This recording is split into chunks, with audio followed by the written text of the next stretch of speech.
Nosso assunto hoje é esse aqui, olha, oferta. E às vezes, talvez você que está nos visitando, fica tranquilo que a gente não vai pedir seu dinheiro, nada disso. Mas esse é um assunto que muitas vezes incomoda, né? Incomoda porque a gente não quer falar muito, mas é um assunto muito importante na vida, na sua vida pessoal e na vida da igreja também. Sabe, há muitas dúvidas que a gente quer esclarecer nos nossos próximos encontros e para que a gente tenha a mesma visão segundo as Escrituras Sagradas. Olha algumas dúvidas que nós temos no nosso meio. Vamos lá. É só dízimo que a gente dá? Não. Não, é só oferta que a gente dá? Será que a gente tem que dar dízimo e oferta? Ou é dízimo ou é oferta? Outras dúvidas. O valor que eu dou importa ou não importa? O que é dar de todo o coração quando a gente lê Colossenses 3, 23, quando fala sobre oferta? Quando eu dou todo o coração na oferta, o valor que eu dou importa ou não importa? Muitos afirmam, mas Deus não precisa do meu dinheiro, do nosso dinheiro. Então, se Deus não precisa do seu dinheiro, quem que precisa do dinheiro? A gente vai responder isso. Se tudo é de Deus, e a gente acredita nisso, o que nos faz tão inconstantes e negligentes muitas vezes com a oferta? E eu sei que fora essas perguntas, tem muitas outras perguntas que vêm à nossa mente. E nesses próximos encontros, a gente quer tentar esclarecer tudo isso, para que nós, como igreja, tenhamos a mesma convicção e a mesma direção. Muitas perguntas, muitas dúvidas, e a gente quer fazer isso nas próximas aulas. A gente vai falar abertamente sobre esse assunto, tá bom? À luz da Bíblia. Nós vamos falar no contexto das aulas sobre as nossas ofertas, vamos falar sobre as ofertas aqui do Sul, os nossos custos. A gente vai abrir tudo para que todo mundo tenha conhecimento de como andam as finanças da nossa igreja, os sonhos que a gente tem para os próximos anos, os pensamentos, porque dinheiro é um assunto muito importante, muito importante. Tão importante que Jesus falou isso na Bíblia. Olha que interessante que eu descobri. Olha aqui comigo. De 38 parábolas que Jesus nos conta, 16 delas nos ensinam a lidar com dinheiro e com bens materiais. Na verdade, Jesus Cristo falou mais sobre dinheiro do que quase todos os outros assuntos. Olha aqui o que fala. Vamos lá, continuando. Na Bíblia existem 500 versículos sobre oração. 500. Menos de 500 versículos sobre fé. E quantos versículos sobre bens e dinheiro? Alguém sabe aqui? Uma ideia? Uma ideia, fala uma ideia aí. Fala um número. Jovens universitários, vamos aos universitários. 2.000. O que mais? Quanto? 500. O que mais? Gladson, o que você acha? 600. Beleza. Olha lá. 2.350 versículos que falam sobre dinheiro e bens. Então, se alguém está falando muito sobre um assunto, você acha que esse assunto é importante ou não? É igual a sua mulher. Quando a sua mulher pega um assunto e fica falando toda semana, você acha que é importante ou não para ela? Né? Quando o pastor fala do mesmo assunto por várias vezes, né? Quando o seu chefe fala do mesmo assunto. Então essas coisas são importantes. Então, irmãos, se o Senhor Jesus, nosso Senhor, falou tanto sobre esse assunto, é porque Ele deseja que a gente conheça profundamente esse assunto, número 1. Segundo, que a gente tenha a perspectiva espiritual que Jesus tenha sobre esse assunto e que a gente aprenda como lidar com essa área na nossa vida segundo os ensinamentos que vêm da palavra de Deus. E você vai descobrir daqui a pouco por que esse assunto é tão importante. Jesus se importa com esse assunto porque esse assunto é importante, muito importante. É importante na sua vida, no seu casamento, com a relação com seus filhos, a relação que você tem com esse mundo. E então hoje de manhã o que eu quero fazer, eu quero colocar 3 princípios que vão nos ajudar aí no caminho das próximas aulas, que são cruciais para a nossa vida. E na minha visão, o primeiro agora é realmente muito mais importante. Olha isso. Primeiro princípio: o dinheiro, ele compete com o Senhor pelo domínio na sua vida. Se a gente pudesse dizer isso, tem uma coisa no coração de homem que é concorrente a Deus, é o dinheiro. Olha em Mateus capítulo 6, versículo 24. Olha o que o próprio Jesus diz sobre dinheiro. Ninguém pode servir a dois senhores, Jesus fala. Ninguém. Porque se você serve a dois senhores, o que vai acontecer com você e comigo? Se odiará um e amará o outro. Ou se dedicará a um e desprezará o outro. Nós não podemos servir a Deus e ao dinheiro. Então aqui, durante o Sermão da Montanha, Jesus ensina uma coisa muito clara. Tem algo que pode tomar o meu lugar no seu coração. O que é? É o dinheiro. Jesus está dizendo isso. O perigo que pode ter. Você não pode servir a Deus e ao dinheiro. Se você está lendo a sua Bíblia NVI aí de papel, você vai ver que tem uma letrinha embaixo, você vai lá no rodapé da parte, está escrito Mamon, né? Que é a referência. O que é Mamon? É um tipo de personificação das riquezas que o homem tem, que incluem seu dinheiro, incluem suas propriedades, inclui seus alimentos, suas roupas e tudo que ele tem. Então, o que Jesus está apresentando para você e para mim? Ele está apresentando para nós que existe alguém nesse mundo que quer se tornar Senhor na sua vida, que você pode, sem perceber, servir e amar, e dessa forma até comprometer o seu coração com esse Deus, que é um Deus falso, e que você tem que tomar muito cuidado com isso. Muito cuidado, porque Jesus está nos alertando aqui que tem alguém que está concorrendo com ele no seu coração e no meu coração. Então, o que Jesus está nos ensinando? Que uma cobiça do nosso coração por dinheiro, por bens, por valorizar isso mais que o Senhor, corrompe o coração do homem e tira do trono do seu coração a Deus, a Cristo e o Espírito Santo, e entroniza valores materiais, dinheiro, posses, bens e tudo isso. E se você bem lê jornal e vê notícias, o que a gente tem visto ultimamente de crimes diários que envolvem questões financeiras é assustador. É assustador. Assustador. Marido que está matando a esposa, sócios, pessoas que estão sendo mortas por vários motivos.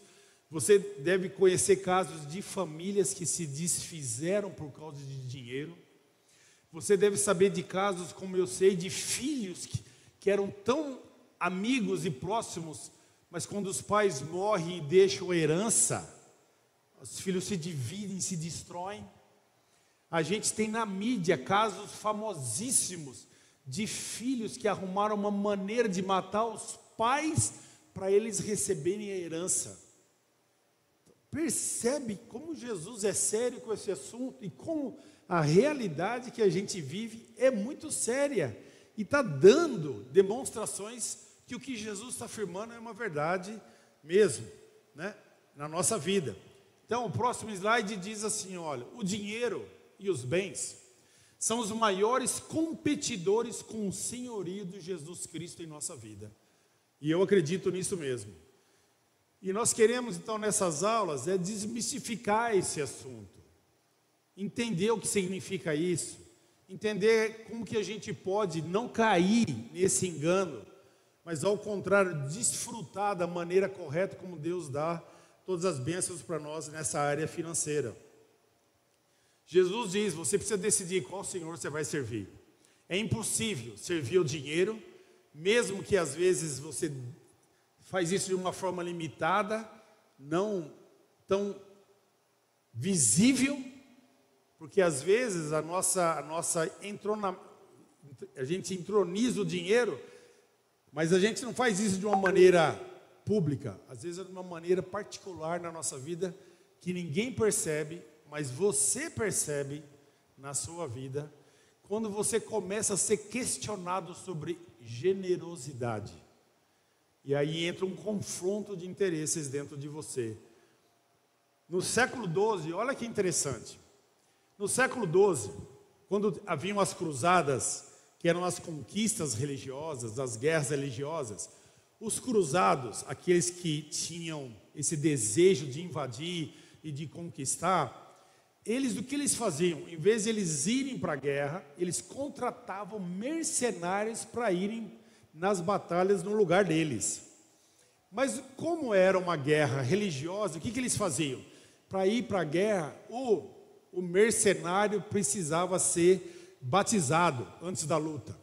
Então, os mercenários, eles eram batizados. Mas olha que interessante, na hora do batismo, que eles eram imersos da água, só tinha uma coisa que ficava fora da água, era a espada e a mão segurando. Então ele era todo imerso na água, mas a espada e o seu braço ficavam de fora, porque na visão do mercenário, Deus poderia tomar conta de tudo na vida dele, mas não da espada e do desejo que ele tinha de ir para a guerra e matar as pessoas. Olha que interessante isso. Então eles tinham a liberdade, mesmo sendo batizados, de usar todas as ferramentas que eles tinham para ir para a guerra. Se a gente for pensar bem, a gente às vezes pode fazer isso sem perceber na nossa vida, na maneira que a gente lida com dinheiro na nossa vida. Às vezes, é interessante, eu vi um exemplo que eu achei interessante. A pessoa é batizada, mas na hora que ela é batizada, a única coisa que fica para fora do batistério é a carteira dele. Ele entrega tudo que é dele, mas a carteira é dele. O que ele está dizendo com isso? Não, com dinheiro eu sei lidar.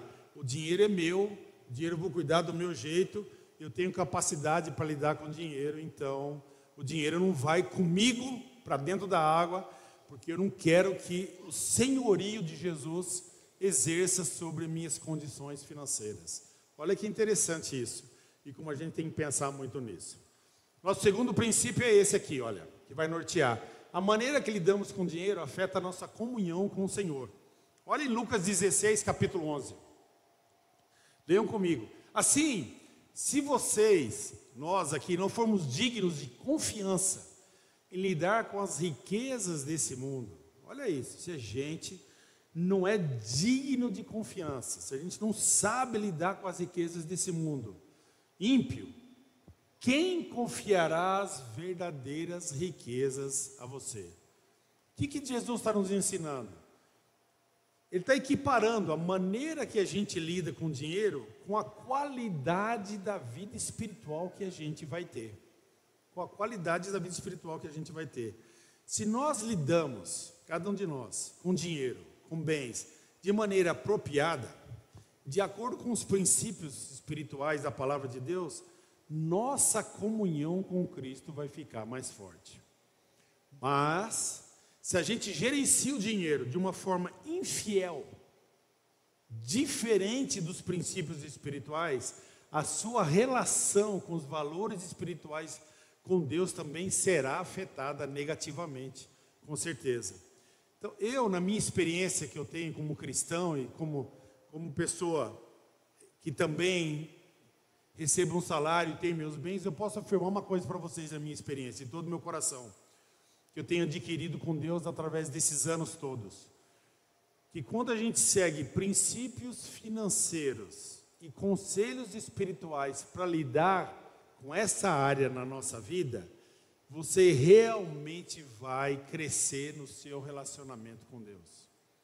Você vai desfrutar muito mais de tudo que Deus tem te dado. O que eu tenho aprendido aqui é quanto mais eu dou, quanto mais generoso eu me torno, mais eu desfruto do que eu tenho. Quanto menos eu dou, quanto menos eu sou generoso, menos desfrutar eu vou ter do que eu tenho e mais inseguro então eu vou me tornar com certeza na minha vida.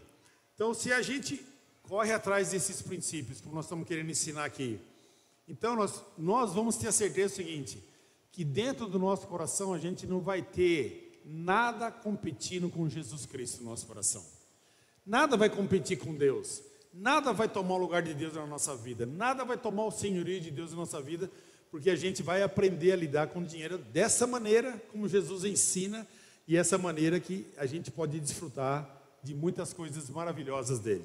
E o princípio número 3, para a gente terminar, diz assim: grande parte da vida gira em torno de dinheiro. Isso é verdade. Durante sua semana, pensa nisso. Quanto tempo você gasta na sua vida ganhando dinheiro? Um monte de tempo. A gente trabalha 8, 9, 10 horas por dia. A gente gasta muito tempo na vida ganhando dinheiro, tomando decisões sobre como gastar o dinheiro, ou como investir o dinheiro, ou como economizar dinheiro, ou como multiplicar o dinheiro, ou como ser mais generoso, ou como fazer nossas ofertas. A gente usa muito do nosso tempo e falamos sobre isso. Se você for parar e ver, você vai perceber que muito da sua vida gira em torno disso mesmo.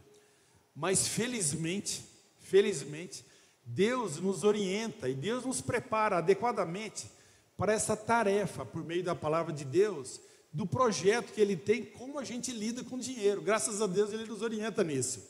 Então, nas próximas semanas a gente vai entrar fundo nesse assunto. A gente vai descobrir que Deus está mais preocupado com o nosso coração do que o valor do que a gente dá, mas com o coração daquele que é um ofertante e generoso a Deus e em todas as situações da nossa vida. Jesus afirma claramente o que Ele procura é verdadeiros adoradores. E é disso que nós vamos falar do nosso coração também. Que Deus deseja que por meio de nossas ofertas, da nossa generosidade, da nossa desejo de ter mais sabedoria de como lidar com o dinheiro, a gente possa ter o mesmo anseio que Deus tem, que é valorizar tudo que Ele nos deu, reconhecer, como 1 Crônicas 29 fala, Davi deixa bem claro, que tudo que a gente tem vem de Deus, é generosidade de Deus mesmo, e a gente aprender a valorizar cada vez mais tudo que Deus nos dá, e usar isso para a glória de Deus em todas as maneiras que a gente pode fazer. Então tudo tem a ver com esse desejo de a gente ter um relacionamento profundo com Deus, uma parceria com Deus em todas as áreas na nossa vida, né? E Deus espera mesmo, que cada um de nós tenhamos anseio por aprender a viver dessa maneira que Ele nos ajuda, né? Ele busca adoradores, por quê? Porque Ele é o Deus o Altíssimo, poderoso, fiel, é um Deus inigualável, cheio de graça, verdade, que está vindo por meio de várias maneiras, e aqui é uma delas, né, por meio de uma aula, nos mostrar o benefício que nós temos quando a gente confia e obedece às suas palavras. Para terminar, vamos ler uma escritura muito interessante em Filipenses 4:11. Olha o que Paulo fala. E eu destaco a palavra em amarelo. Não estou dizendo isso porque esteja necessitado, pois aprendi a adaptar-me a toda e qualquer circunstância. Sei o que é passar necessidade e sei o que é ter fartura. Aprendi o segredo de viver contente em toda e qualquer situação, seja bem alimentado, seja com fome, tendo muito ou passando necessidade. Tudo posso naquele que me fortalece. Paulo menciona 2 vezes a palavra aprendi. Quando você ouve essa palavra aprendi, isso significa eu não sabia, mas agora eu sei como.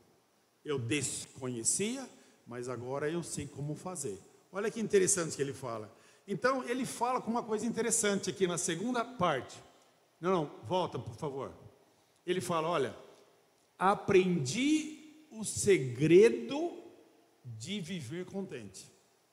Então, contente com o quê? Em qualquer situação. Então, se Paulo aprendeu. Quando tinha muito, está contente. Quando faltava, estava contente. O que ele nos chama é realmente isso, para a gente aprender, cada um de nós, né?